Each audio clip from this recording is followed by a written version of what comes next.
अस्सलाम वालेकुम वरहमतुल्लाहि वबरकातुहू। आप देख रहे हैं हमारा प्रोग्राम इब्बू हिमीची। जनाब, वीडियो का आगाज उसी दुआ और उम्मीद के साथ कि आप तमाम लोग जहां कहीं भी हों खैर आफियत से हों, अपने प्यारों के साथ अपने घरों में खुशबाज जिंदगी गुजार रहे हों। जी, आज हम बात करेंगे हुमैरा असगर केस के बारे में। हुमैरा असगर केस में बहुत ही अहम इंकशाफात और पेशरफ्त सामने आई हैं, जिससे ये साबित हुआ है कि हुमैरा असगर को जहर दिया गया है या नहीं। केमिकल्स रिपोर्ट के नमूने पोस्टमार्टम रिपोर्ट्स के दौरान ही कलेक्ट किए गए और उसको अरसाल किया गया। बाकायदा तौर पर केमिकल्स की रिपोर्ट आ गई है। तमाम तर तफसीलात हम आपको इस वीडियो में बताएंगे और इसके साथ साथ कुछ ऐसे तासुरात दिए जा रहे थे कि हुमैरा असगर माली मुश्किलात का शिकार थी, जिसकी वजह से उन्होंने खुदकुशी कर ली है। इस बात की भी नफी हो गई है क्योंकि बैंक अकाउंट्स की कुछ डिटेल सामने आई हैं और एक खुदकुशी का भी एलिमेंट जाहिर किया जा रहा था कि हुमैरा असगर जो है वो माली मुश्किलात से तंग आकर उसने खुदकुशी कर ली। इस तासुर के हवाले से भी कुछ अहम तफसीलात आपके सामने रखेंगे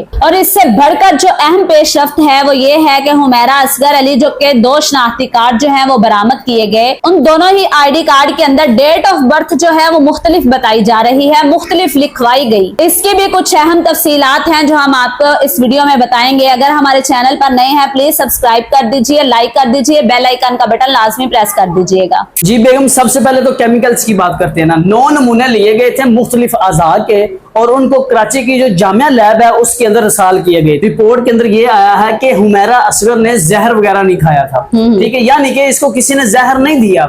इस रिपोर्ट का ताल्लुक सिर्फ इतना था कि पता ये करवाना था कि इसने आया कि जहर खाई है या किसी ने इसको जहर दी है। तो ये तो बिल्कुल कंफर्म हो गया है कि हुमैरा असगर ने या तो ना तो जहर खाई है ना इसको किसी ने जहर खिलाई है। अब देखिए डीएनए की रिपोर्ट्स जो हैं वो आना बाकी हैं। ये रिपोर्ट केमिकल्स की रिपोर्ट तो आ गई है, यानी इसने जहर नहीं खाया। हाँ। अब डीएनए की रिपोर्ट रह गई है, उससे ये पता चलेगा कि वाकयातन ही ये हुमैरा असगर है। अब देखिए हुमैरा के भाई के साथ इसकी मैचिंग करवाने भेजी है ताकि पता चले क्या ये हुमैरा असगर ही थी या नहीं, ये अभी आने बाकी है। अच्छा, ये बात बहुत ज्यादा सर्कुलेट कर रही थी सोशल मीडिया पर कि देखें हुमैरा असगर जो है वो माली मुश्किलात का सामना कर रही थी, उसके पास पैसे नहीं थे, बैंक बैलेंस नहीं था, वो बहुत ही मजबूर हो गई। 3-4 माह का, ये 6 माह का, बल्कि साल का, 1 साल का रेंट नहीं दिया था, बिजली का बिल नहीं दिया था, पानी का बिल नहीं दिया था, लिहाजा मुश्किल में थी। मुश्किलात की वजह से उसने खुदकुशी कर ली। आपको याद है उसकी वालदा इंटरव्यू में कह रही थी कि मुझे मेरी बेटी की कॉल आई, वो कहने लगी कि मामा मैं इस वक्त परेशान हूँ। वो पता नहीं इसको क्या परेशानी थी। अब देखे कोई इसके अलावा कोई परेशानी हो सकती है। अब देखे ना 3 तो मोबाइल थे, 2 मिल गए, एक मोबाइल जो सबसे महंगा तरीन था वो भी नहीं मिला। वो कहाँ गया? और घर के अंदर से कोई नकदी नहीं मिली, कोई ऐसी चीज नहीं मिली, सब कुछ जो है ना वो गायब था। अब जब पुलिस वाले गए ना इनके घर में, उस फ्लैट में जहां पर हुमैरा रह रही थी, वहां से एटीएम कार्ड भी मिला।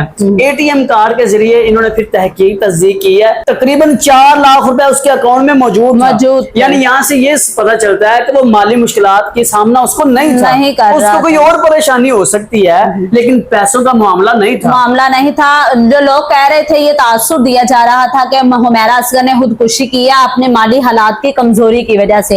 ये भी क्लियर हो गया कि उसको कोई माली जहर भी नहीं खाया और माली मुश्किलात भी नहीं थी। हाँ, यानी कि ये 2 मामले क्लियर हो गए। अब तीसरी बात वो ये है शिनाख्ती कार्ड वाली। अब उसके जो फ्लैट में 2 शिनाख्ती कार्ड मिले हैं। एक शिनाख्ती कार्ड है उसमें उसकी एज बिल्कुल कम है और एक शिनाख्ती कार्ड है उसके अंदर एज ज्यादा है। जो एज ज्यादा वाला शिनाख्ती कार्ड था ना वो ओरिजिनल है, वो उसका ओरिजिनल था।